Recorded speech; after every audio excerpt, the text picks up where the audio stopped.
Semoga perkumpulan kita, tujuan kita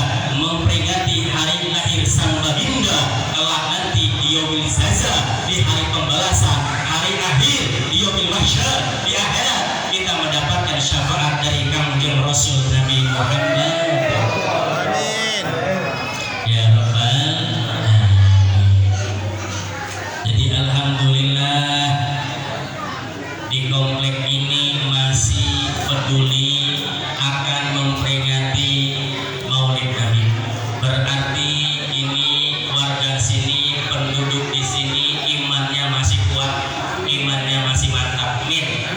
Ya Rabbal. Dan inilah yang harus kita lestarikan, yang harus kita tumbuh kembangkan, yang harus terus kita adakan guna untuk menambah keimanan, insya Allah.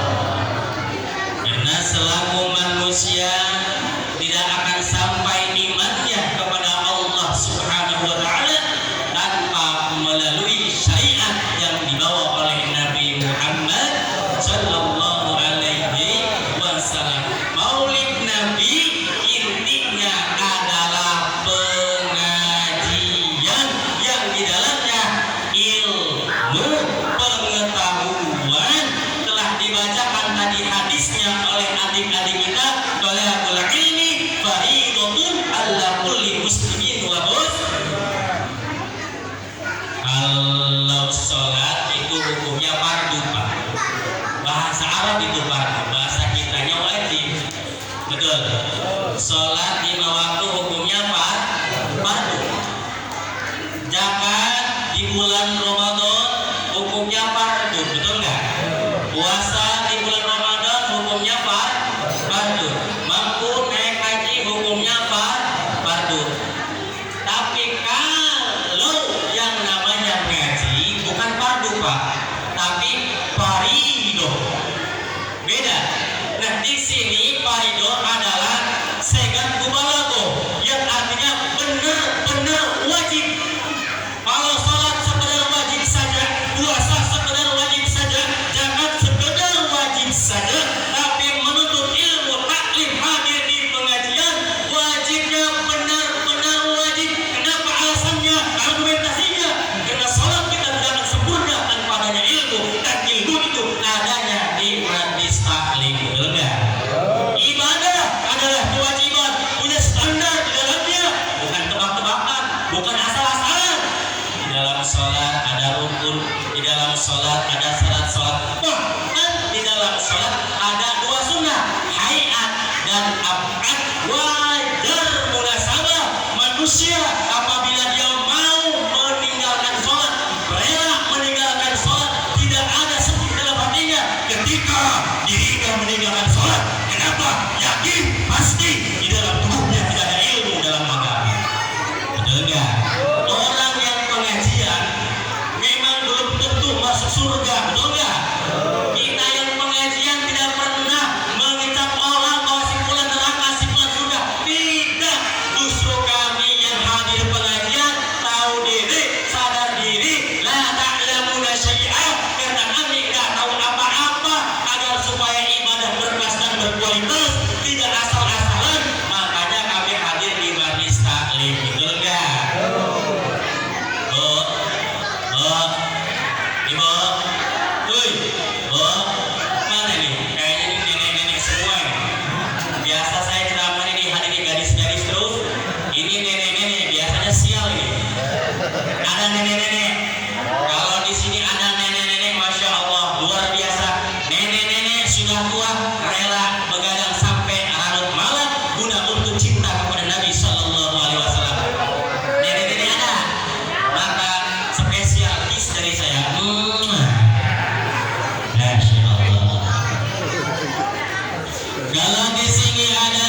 meninggalkan zikir. Insya ini mah tiap hari kagak pernah zikir, sekalinya zikir tetangga meninggal.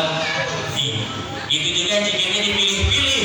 Kalau misalkan tetangga yang meninggalnya orang kaya berduit tuh zikirnya mantap. La ilaha illallah, la ilaha illallah, la ilaha. Coba giliran orang susah, orang miskin, cuman ada angwa doang zikirnya la ilaha illallah. Kalau saya itu yang mati ku cakar.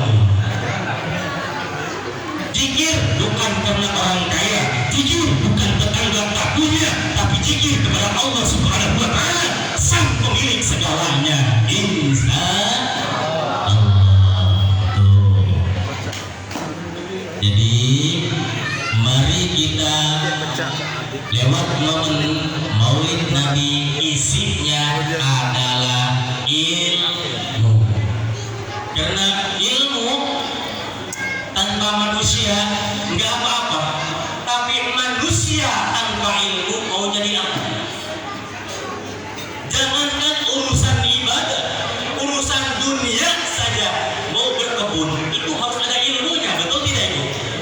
Mau jual tewan, jual model itu harus tahu ilmunya. Begitu pula ibadah harus tahu ilmunya.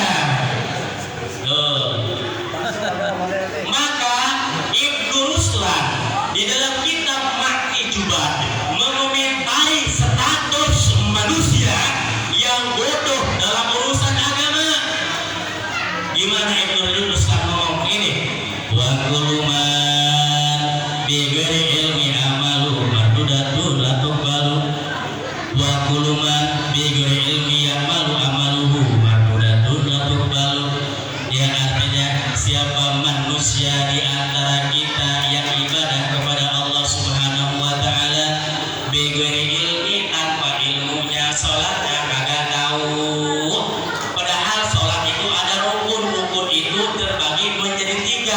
Ada rukun qalbi, ada rukun qauli, ada rukun fi'li. Rukun qalbi yakni rukun bangsa pekerjaan hati, cuman satu jumlahnya apa? Niat. Ternyata di dalam niat pun ada rukun apa? Wasdu fi'li ta'ayyun fardiyah. Begitu kita takbir Allah, di dalam hati Allah berbicara, niat saya salat maghrib wajib karena Allah Ta'ala. Kalau seandainya manusia takbir saja hatinya tidak dihadirkan niat wasdu fi'li ta'ayyun fardiyah, dari niat saja sudah tidak sah sholatnya. Wajar munasabah Ibnu Ruslan mengatakan di dalam syairnya, manusia yang ibadah tanpa ilmu mardudatun la tuqbalu, ditolak, tidak diterima. Manusia ibadah tanpa ilmu ditolak oleh Allah Subhanahu wa Ta'ala. Maklum kencang orang lapar, Pak. Saya di Banten itu ceramahnya lembut halus. Semenjak di Palembang lega-lega aktor makanan, karena di Palembang saya makan roket. Jadi ya maklum ya. Jadi suara kencang kayak ini bukan berarti marah-marah, Pak ya. Bukan marah. Suka lihat nggak orang-orang yang nonton bola? Nah, itu kan. Masa kita untuk agama suara rela, untuk maksiat rela suara kelekan yang dia membakar masa untuk Allah tidak rela suaranya dikeluarkan. Makanya saya bingung kadang-kadang nih, ada acara tahlilan baca yasin, ada sebagian bapak-bapak harusnya baca dong, Pak. Baca insya Allah ya. Jadi ganti sekarang, kalau tahlilan baca yasinnya dibaca, jangan kayak yasin mah dibagiin, ya dibaca yasinnya nih ya. Mana suaramu ya, lisanmu, ucapanmu, apakah hanya untuk diperuntukkan berdusta saja? Apakah lisan hanya diperuntukkan untuk maksiat saja? Sedangkan Allah Subhanahu wa Ta'ala akan mempertanggungjawabkan atas apa yang engkau lakukan. Antum syuhada Allah Ta'ala, kalian semua termasuk saya yang berbicara akan menjadi saksi-saksi di hadapan Allah. Bil arti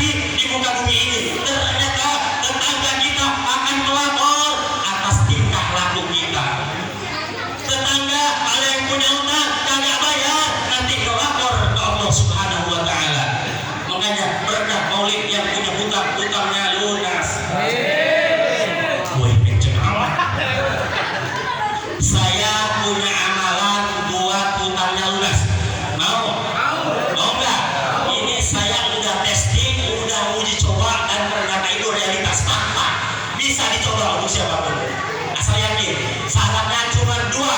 Ibu-ibu, bapak-bapak yang punya utang kayaknya udah senang ya? Mau saya kasih amalan yang mau? Pertama, satu, jangan pernah berhenti baca sholawat minimal 100 kali. Allahumma sholli ala Sayyidina Muhammad. Yang nomor dua adalah bayar. Lunas. Yuk, kalau nggak dibayar kapan lunasnya, Sarmina? Betul nggak? Insya Allah akan menjadi saksi, tetangga akan menjadi saksi atas tingkah laku kita. Ternyata bukan hanya sekedar warga, tetangga, masyarakat, teman, kerabat kita, anak dan istri pun akan melapor atas tingkah laku kita. Anak akan laporkan tingkah laku ayahnya, ayahnya akan laporkan tingkah laku istrinya, istrinya akan melaporkan kepada Allah atas tingkah laku suaminya. Suami istri ribut di mahkamah ilahi di hadapan Allah Subhanahu wa Ta'ala. Jangankan warga, tetangga, anak, istri, keluarga, ternyata organ tubuh kita pun akan menjadi saksi di hadapan Allah. Rambut kita akan menjadi saksi. Al-yawma nakhtimu ala afwahihim wa tukallimuna aydihim wa tashhadu arjuluhum bima kanu Al-yawma, kalau kata juragan santri, ini dorot zaman, yang artinya di mana masa engkau di situ mulut tidak akan bisa berbicara. Di dunia engkau pandai berdusta, di dunia engkau pandai bersilat tidak untuk berdusta, di dunia engkau pandai memutar balikan fakta, di dunia engkau bisa bayar pengacara. Tapi demi Allah, ketika engkau di hadapan Allah, mulutmu akan dikunci, tangan yang akan berbicara, dan kaki akan menjadi saksi atas perbuatan tingkah laku kita di dunia ini. Alangkah indahnya kaki ini menjadi saksi. Kata kaki, ya Allah, kaki ini sering hadir di majelis taklim. Alhamdulillah. Alangkah indah dan bahagianya ketika tangan ini bersaksi di hadapan Allah. Ya Allah, ini tangan sering megang tasbih dan berzikir mengingatmu. Alhamdulillah. Tapi menyedihkan, memilukan, ironisnya hadirin, ketika tangan bersaksi, ya Allah, aku suka main judi online. Alhamdulillah. Allah, karena ini yang berbahaya, yang berbahaya. Ketika tangan bersaksi, kaki bersaksi atas tingkah laku kita, siapa yang mau bela?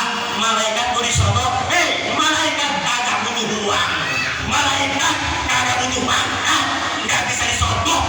Di dunia bisa kita sodok, hukum dunia bisa kita bayar, tapi di hukum Allah Subhanahu wa Ta'ala tidak bisa kita bayar. Maka dari itu, Maulid Nabi adalah mengecas keimanan kita agar semakin kita ini takut kepada Allah Subhanahu wa Ta'ala.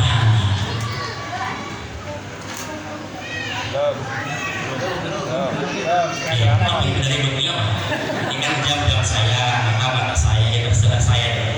Ya, lanjut. Maulid adalah mengenal siapa itu Nabi Muhammad. Sedangkan mengenal kepada Nabi Muhammad hukumnya adalah wajib. Berarti Maulid ini bagi kita manusia yang bodoh, yang belum piawai ngerti dalam ibadah kepada Allah. Maulid yang dirayakan seperti ini, yang diisi kajian dan ilmu pengetahuan, hukumnya menjadi wajib. Dan semoga apa yang panitia korbankan, perumahan warga ini yang dikorbankan, baik hartanya, tenaganya, pemikirannya, menyita waktunya, semoga ini dijadikan nanti saksi abadi di hadapan Allah Subhanahu wa Ta'ala. Makanya kalau sedekah Maulid, jangan irit-irit, jangan pelit-pelit. Insya Allah tunjukkan kalau kita ini cinta kepada Nabi. Cinta itu akan dibilang dusta kalau cinta tanpa pengorbanan. Betul nggak? Betul nggak? Yang sekarang bapak punya istri itu kan hasil martabak sama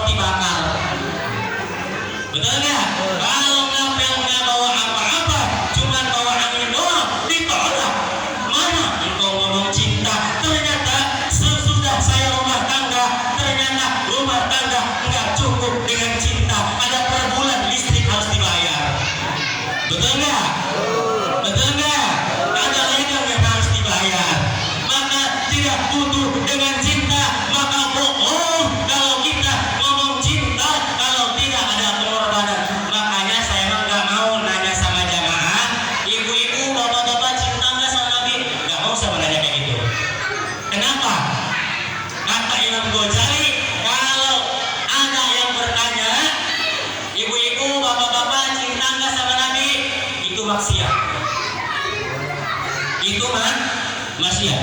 Jadi kalau saya tanya ibu-ibu, bapak-bapak, cinta nggak sama Nabi? Kata Imam Ghazali itu maksiat. Kenapa maksiat? Kayak gini. Saya bilang, ibu-ibu, contoh-contoh, ibu-ibu, bapak-bapak, woi para jamaah, cinta nggak sama Nabi? Terus zamannya bilang cinta, baca selawatnya nggak pernah, sholat subuhnya kesiangan. Ini nggak dinamakan cinta, tingkah lakumu tidak sesuai dengan cintamu. Ini adalah dusta, ini adalah palsu, ini adalah bohong, dan ini adalah hukumnya haram. Karena berdusta, mendustakan keimananmu sendiri. Kalau dijawab ibu-ibu, cinta nggak sama Nabi? Tidak, makin parah. Itu mah ragam diri masing-masing sebatas mana pengorbanan kita kepada Nabi Muhammad Sallallahu Alaihi Wasallam. Maka saya punya cerita. Sebelum saya mengakhiri, saya punya cerita. Dan mudah-mudahan cerita ini, dongeng ini menjadikan motivasi untuk kita. Anggaplah saja ini dongeng sebelum tidur. Siap mendengarkan cerita ini? Siap? Di zaman Khalifah Abdullah bin Umar ada seorang janda nenek-nenek sudah tua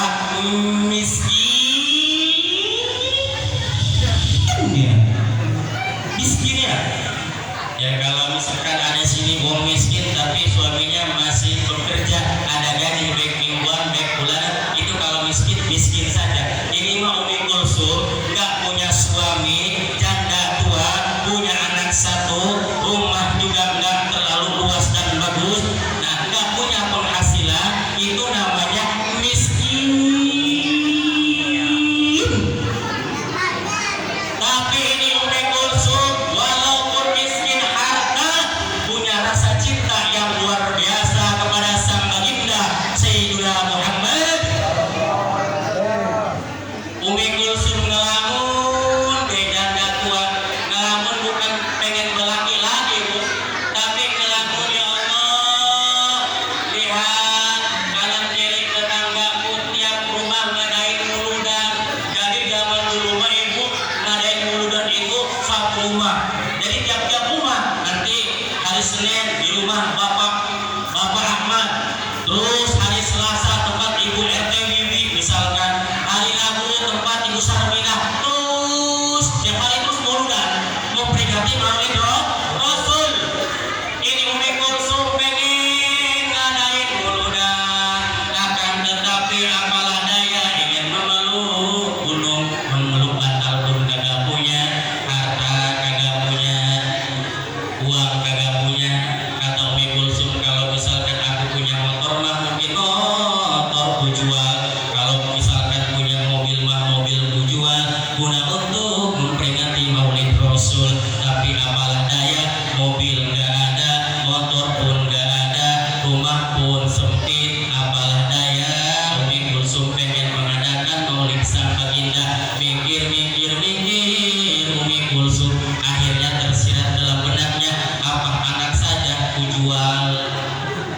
Jadi Umi Kulsum nak berencana ngejual anak. Singkat cerita, ini Umi Kulsum ngejual anak, anaknya dijual. Umi Kulsum ngejual anak. Sebelum dijual, anakku sayang, cantik, soleha. Tuh kudu begitu bu manggil anak mah. Soleha sini, jangan ini manggil anak, jendol sini. Jangan, panggil anak yang baik-baik. Soleha sini. Anaknya nyamperin, ada apa ibu? Inilah ibu pengen sekali ngadain Maulid Rasul. Ibu termotivasi begitu dahsyat luar biasanya harta yang dikorbankan guna untuk mengagungkan sang baginda kekasih Allah Ta'ala.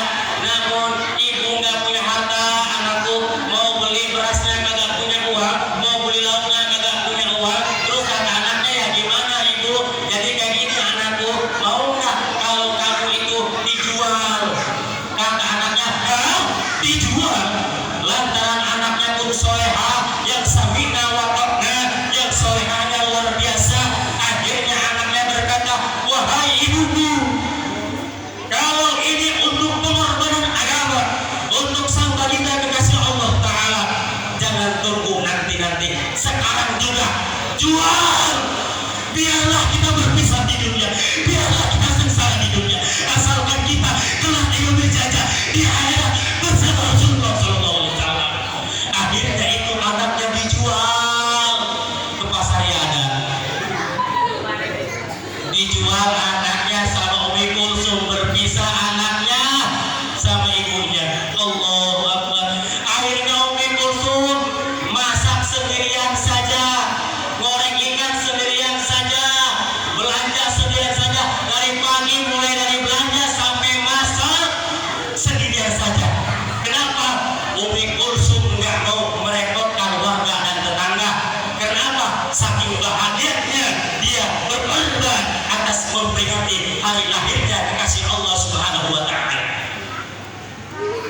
cerita ini masakannya sudah mateng semua. Sebelum maghrib Umi Kulsum ngundang warga tetangganya, bapak-bapak, ibu-ibu, para pemuda, para pemudi, janda, duda, para kakek, para nenek, seluruh masyarakat warga komplek dihadiri malam ini di rumah saya. Kata Umi Kulsum, saya mau memperingati hari lahirnya Nabi Muhammad Sallallahu Alaihi Wasallam. Tetangganya kaya-kaya, akhirnya biasanya kadang-kadang orang kaya itu alergi mau datang ke tempat orang miskin. Alah, Umi Kulsum, sok-sokan ngadain maulid Nabi, paling itu air putih doang. Kayak gitu katanya, orang kaya tuh kayak gitu kadang-kadang, tapi nggak setiap orang kaya kayak gitu. Tapi kita doakan mudah-mudahan orang kaya dermawan. Amin. Lanjut ceritanya, lanjut. Jadi Umi Kulsum dandan ibu Umi Kulsum dandan tuh harusnya mah ibu sunnah itu. Kata ulama juga kalau bulan Maulid itu bapak kalau ada rezeki itu beliin istri baju baru. Kata ibu akur ini besar. Iya ya, kasih baju kasih baju. Sebagaimana Umi Kulsum dandan biasa nggak pernah dandan pakai baju, pakai jilbab. Mau apain itu? Mau menyambut tamu Rasulullah Sallallahu Alaihi Wasallam. Namun saudara-saudara, tidak sesuai apa yang diinginkan oleh Umi Kulsum, tidak sesuai dengan ekspektasinya. Akhirnya Umi Kulsum menunggu sudah Isya, jamaah warga belum ada yang datang. Sampai jam 9 Umi Kulsum masih setia menanti jamaah warga dan tetangga. Sudah mau hampir jam 10, satu orang pun tidak ada yang muncul. Hampir